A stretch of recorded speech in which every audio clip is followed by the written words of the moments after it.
The issue of gender equality is quite a pertinent one, especially in South Africa, a country where over half the population are women. They also head almost 40% of the household, yet incomes show a different story.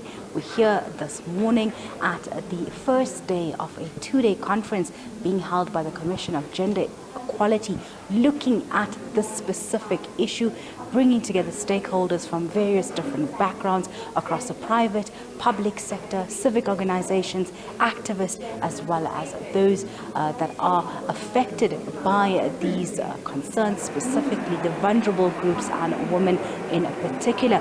We spoke earlier on speaking with the project manager, getting an understanding of what is expected to happen over the next 2 days, but this conversation will look at how to charter the next dawn of era in this democracy, coming out of the 30 years that we've already had, looking at some of the wins, but also where the country has failed when it comes to gender equality. I want to bring in someone who is quite vested in this topic, a gender activist, someone who's worked both in the private as well as the public sector when it comes to women issues.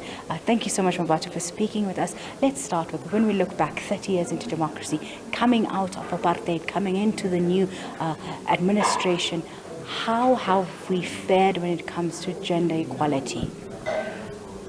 Thank you very much for having me. I mean, coming from apartheid, we as a country came together united in ensuring that there is equality. So with regards to the Constitution, with the Constitution that is the best in the world, because we do have equality enshrined in the Constitution. And because women are able to vote, women found themselves in positions of power. However, if you look back, besides the Constitution, besides women now being able to vote, if you look at leadership positions, especially leadership in the private sector, South Africa still lags behind. In all the top 100 JSE listed, we've got, I think, 1% of women in boards, chairing the boards. So we're now 30 years where we thought because equality is enshrined in the Constitution, it will be a given. Unfortunately, we didn't anticipate that patriarchy will be so stubborn that we are still struggling. 30 years, we're still talking about the firsts, women judges, as if these men had these positions before democracy. So the virtue that we put for women and men is different.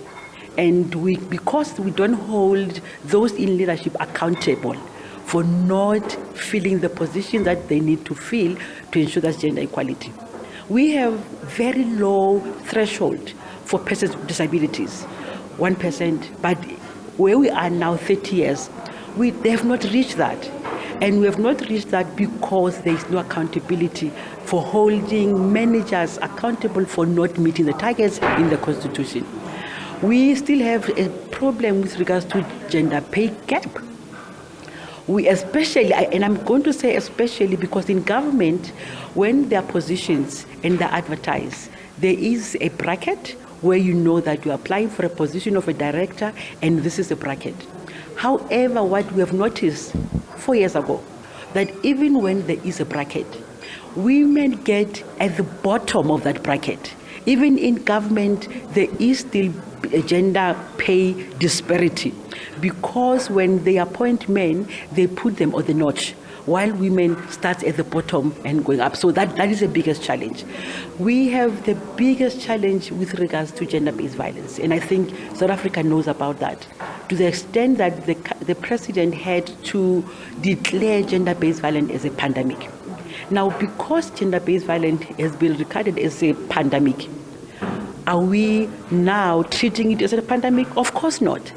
We all have an experience of how you deal with a pandemic. We've seen it with COVID. Everything else stops to deal with this pandemic. For us, it's business as usual. It is a pandemic. We're still having cases that we see on the media where the justice system is providing lenient sentences for perpetrators. Therefore, we do not have a deterrent in terms of the criminal justice system for gender-based violence.